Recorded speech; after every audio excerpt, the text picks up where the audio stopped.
ലോകത്തിലേക്ക് എല്ലാവർക്കും ഒരിക്കൽ കൂടി സ്വാഗതം. ഇന്ന് ഞാൻ സദ്യയിലെ ഒരു വിഭവമായിട്ടാണ് വന്നിരിക്കുന്നത്. ബീട്രൂട്ട് കൊണ്ടുള്ള ഒരു പച്ചടി. അപ്പോൾ വളരെ വ്യത്യസ്തവും അതുപോലെ തന്നെ സ്വാദിഷ്ടവുമായ ബീട്രൂട്ട് പച്ചടി എങ്ങനെ തയ്യാറാക്കുന്നത് നമുക്കൊന്ന് കണ്ടുവരാം. ഇതിനുവേണ്ടി ഞാനൊരു വലിയ ബീട്രൂട്ടിന്റെ പകുതി എടുത്ത് ഇങ്ങനെ കഷ്ണമായിട്ട് വെച്ചിട്ടുണ്ട്. ഇത് ഏകദേശം ഒരു 3/4 കപ്പോളം വരുന്നുണ്ട്. പിന്നെ വേണ്ട തേങ്ങയാണ്. തേങ്ങ ഏകദേശം 1/2 കപ്പ് വരുന്നു ചിരകി വെച്ചത്. അതുപോലെ പുളിയുള്ള തൈര് വേണം. അതും ഏകദേശം തേങ്ങയുടെ അതേ ക്വാണ്ടിറ്റി, ഒരു 1/2 കപ്പ്.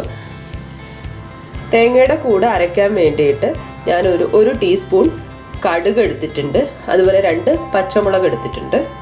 വെളിച്ചെണ്ണയിൽ താളിച്ചെടുക്കാൻ വേണ്ടിയിട്ട് ഞാനിവിടെ കടുകും അതുപോലെ 2 വറ്റൽമുളകും എടുത്തിട്ട് ഞാൻ എടുത്തു വെച്ചിരിക്കുന്ന ബീട്രൂട്ട് വേവിച്ചെടുക്കാൻ വേണ്ടി പോവാണ്. അതിനുവേണ്ടി ഒരു പാത്രത്തിലോട്ട് ഇട്ട് കൊടുത്തു.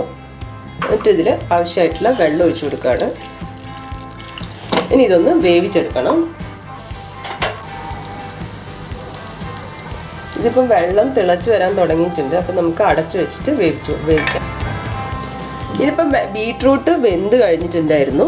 വെന്തതിന് ശേഷം ആ ചൂടൊന്ന് മാറാൻ വേണ്ടി ഞാൻ വെച്ചു. ഇതിപ്പം ഏകദേശം തണുത്തിട്ടുണ്ട്. ഇത് ഞാൻ മിക്സിയുടെ ജാറിലിട്ടിട്ട് ഒന്ന് അരച്ചെടുക്കാൻ പോവാണ്. ഞാനൊരു ജാറിലോട്ട് ഇട്ട് കൊടുക്കുകയാണ് ബീട്രൂട്ട് വേവിച്ചത്.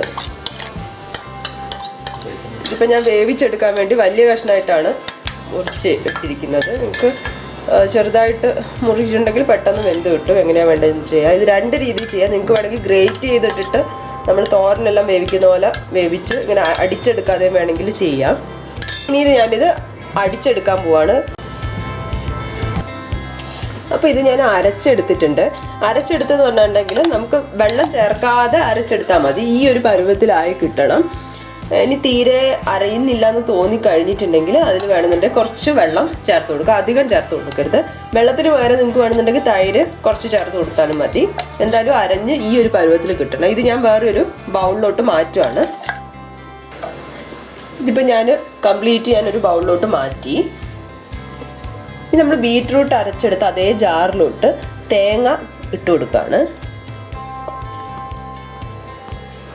തേങ്ങയുടെ കൂടെ 2 പച്ചമുളക് ചേർത്ത് കൊടുക്കുന്നു.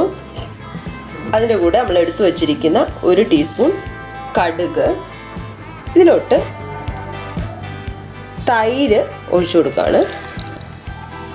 ഇത്രയും ചേർത്തതിന് ശേഷം ഇനി ഇത് നന്നായിട്ടൊന്ന് അരച്ചെടുക്കണം. അപ്പം ഞാൻ തൈരും തേങ്ങയും കൂടി അരച്ചെടുത്തിട്ടുണ്ട്. ഇത് ഞാൻ ബീട്രൂട്ട് അരച്ചെടുത്ത് അതേ ജാറിലാണ് അരച്ചെടുത്തത്. അതാണ് ഇങ്ങനത്തെ കളറ്. ഇനി ഇത് ഇതിലോട്ട് ഒഴിച്ചു കൊടുക്കുകയാണ്. ഇതിലേക്ക് ആവശ്യത്തിന് ഉപ്പ് ചേർത്ത് കൊടുക്കാം നമുക്ക്. അതിനുശേഷം ഇത് നന്നായിട്ടൊന്ന് മിക്സ് ചെയ്തെടുക്കാം.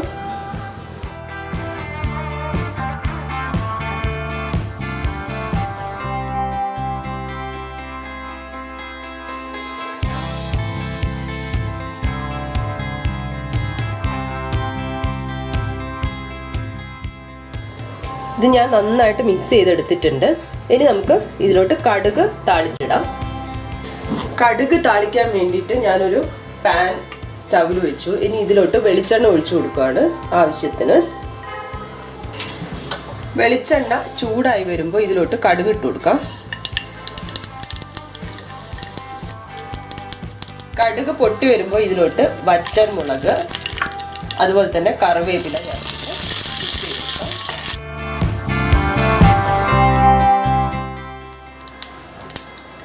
ഇനി നമ്മൾ താളിച്ചു വെച്ചിരിക്കുന്ന കടുക് പച്ചടിയിലോട്ട് ചേർത്ത് കൊടുക്കുകയാണ്.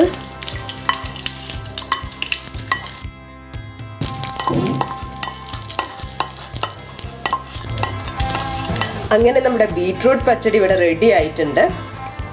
ഇതിൽ ചേർക്കുന്ന തൈര് പുളിക്കനുസരിച്ച് ക്വാണ്ടിറ്റിയിൽ വ്യത്യാസം വരുത്താം. പിന്നെ ഞാനിത് ബീട്രൂട്ട് വേവിച്ച് പേസ്റ്റ് ആക്കിയിട്ടാണ് ചേർത്തിരിക്കുന്നത്. നിങ്ങൾക്ക് വേണമെന്നുണ്ടെങ്കിൽ ഗ്രേറ്റ് ചെയ്തതിന് ശേഷം ഒന്ന് വേവിച്ചെടുത്തിട്ട് അങ്ങനെ വേണമെങ്കിൽ ഡയറക്റ്റായിട്ട് ചേർക്കാം. ഇത് സാധാരണ പച്ചടികളിൽ നിന്നും വ്യത്യസ്തമായുള്ള രുചിയുള്ള ഒന്നാണ്. നിങ്ങൾ എന്തായാലും ഇത് ട്രൈ ചെയ്ത് നോക്കണം. എന്നിട്ട് എങ്ങനെയുണ്ടെന്ന് തന്നെ അറിയിക്കണം. അപ്പോൾ അടുത്ത റെസിപ്പിയുമായി കാണുന്നത് വരെ ബൈ.